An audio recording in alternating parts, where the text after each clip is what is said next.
Par moins 73%. Au-delà des gros chiffres annoncés, quels impacts sociaux concrets dans nos vies à tous et à toutes, à l'échelle régionale et locale, des coupes budgétaires prévues en région Pays de la Loire? Qui es-tu et que fais-tu?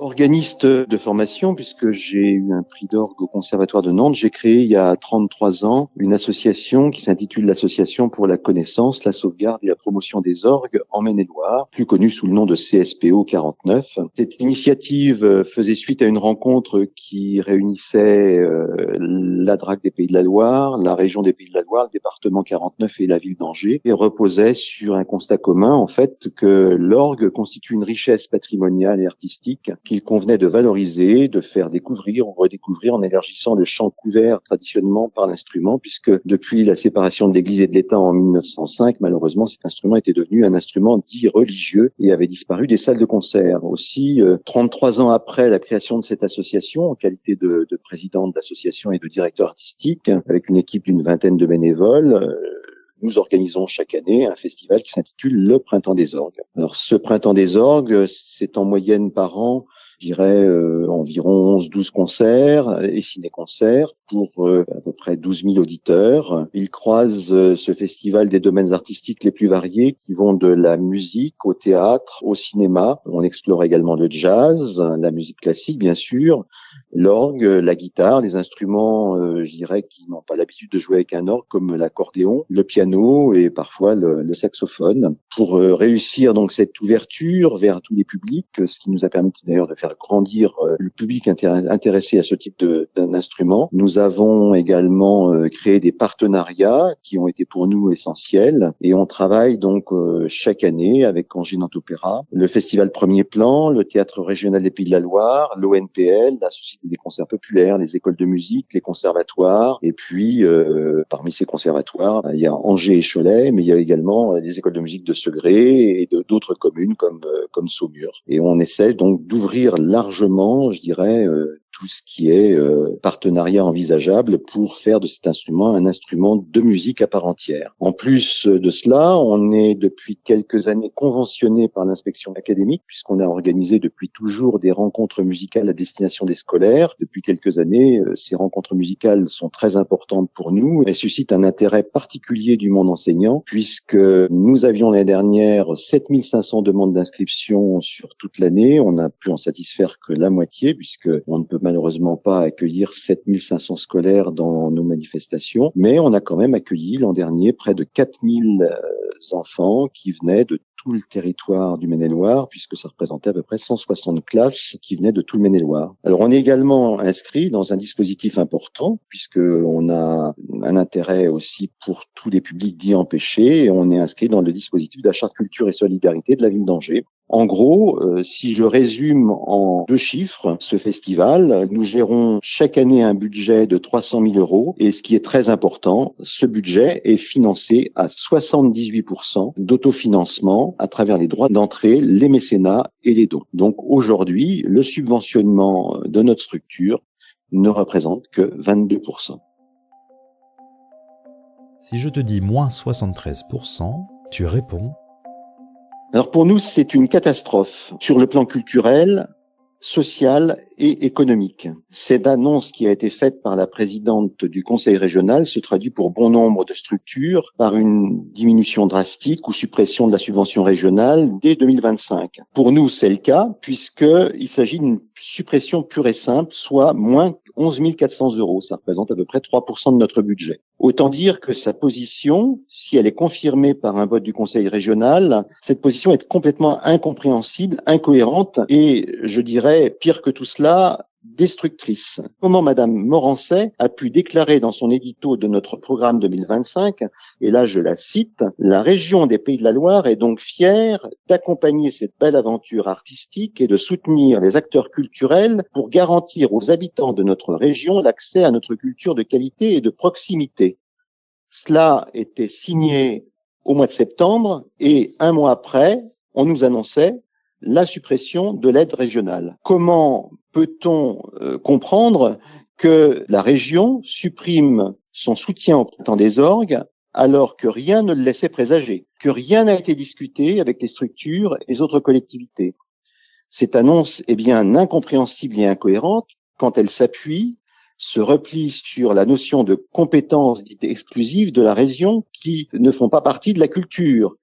Mais il semblerait qu'elle oublie de préciser que le domaine culturel est spécifiquement prévu par la loi comme compétence partagée avec les autres collectivités. D'ailleurs, l'article L 1111-4 du Code général des collectivités territoriales est sans ambiguïté. Là, je cite cet article. Les compétences en matière de promotion de l'égalité entre les femmes et les hommes, de culture, de sport, de tourisme, de promotion des langues et d'éducation populaire sont partagées entre les communes, les départements et les régions et les collectivités à statut particulier. La loi, donc, repose de ce fait sur le bien fondé de ces financements dits croisés pour irriguer le territoire, et comme l'affirme d'ailleurs Madame Morancet dans son édito de notre programme du Printemps des Orgues 2025, comme ce que je viens de vous lire, sur la nécessité de financer ce type de manifestation, sur le nécessaire dialogue aussi entre les institutions et les collectivités, ce qui n'a pas eu lieu, visiblement, puisque elle a surpris tout le monde avec ses annonces. Combien de projets, d'équipements, d'actions n'auraient pas pu voir le jour dans notre région sans cette contribution vertueuse de chacun? Je pose la question. Annonce destructrice, car cette annonce est en pleine saison artistique 24-25, alors que la programmation est lancée. Les artistes, les techniciens engagés, cette annonce nous met dans la plus grande difficulté financière et marque un irrespect, une méconnaissance totale des métiers du secteur culturel, de son impact économique, car il s'agit bien de métiers, d'emplois qui sont en cause. 2250 emplois ont été répertoriés dans une récente enquête publique concernant le secteur culturel de notre région à laquelle nous avons répondu. La culture est un pan très précieux de l'économie de service, contrairement à l'économie de production. Elle ne se délocalise pas, elle rayonne, elle attire, elle joue un rôle d'attractivité en termes de public au niveau des artistes découvrant notre région. Concernant l'activité de notre association, je tiens à préciser qu'une étude de l'Agence d'urbanisme de la région angevine, l'AURA, a fait ressortir en 2018 que pour 1 euro de dépenses publiques dans notre association, 6 euros ont été réinjectés dans l'économie locale. Et il en est ainsi pour toutes les structures culturelles, dont beaucoup, comme je vous l'ai dit, sont partenaires du Printemps des Orgues. Ce que nous craignons, c'est cet effet domino que va créer la décision du Conseil régional s'il ne revient pas sur l'annonce de sa présidente avec la réduction des partenariats. Chacun devra essayer de sauver ses meubles en faisant des coupes sombres avec la tentation, l'obligation de se replier sur soi et de supprimer ses partenariats. C'est cultiver le cercle vicieux de la récession. C'est une de nos grandes craintes. C'est la remise en cause de tout le travail développé depuis des décennies dans notre territoire. C'est une annonce destructrice en termes de lien social, de travail de terrain, d'action en direction des publics d'y empêcher et qui, par définition, ne sont pas rentables au sens strict du mot et à court terme. L'intervention des pouvoirs publics dans cette démarche est donc essentielle. Et maintenant ? Nous sommes 300 pétitionnaires du secteur culturel de tous horizons à nous être mobilisés. Nous méritons d'être écoutés, entendus, respectés. S'il vous plaît, Madame Morancet, il est encore temps et il est grand temps de nous entendre.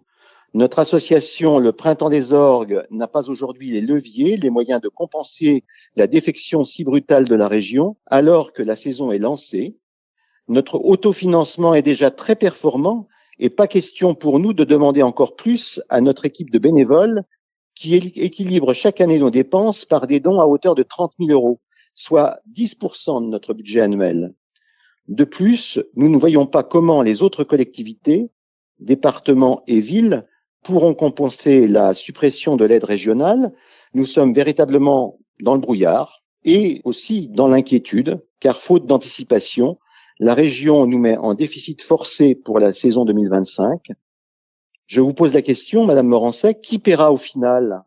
Vous n'êtes pas sans savoir que le président bénévole d'une association est responsable sur ses fonds propres des dépenses qu'il engage. Et pour conclure, ton mot de la fin serait ?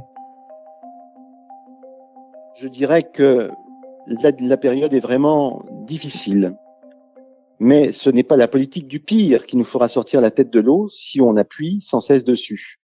Je fais donc appel, et je ne suis pas le seul, au bon sens de la présidente du Conseil régional, à celui de tous les élus régionaux, pour arrêter cette démarche forcée qui nous donne le vertige, pour qu'un dialogue soit enfin engagé avec les élus des autres collectivités de la région.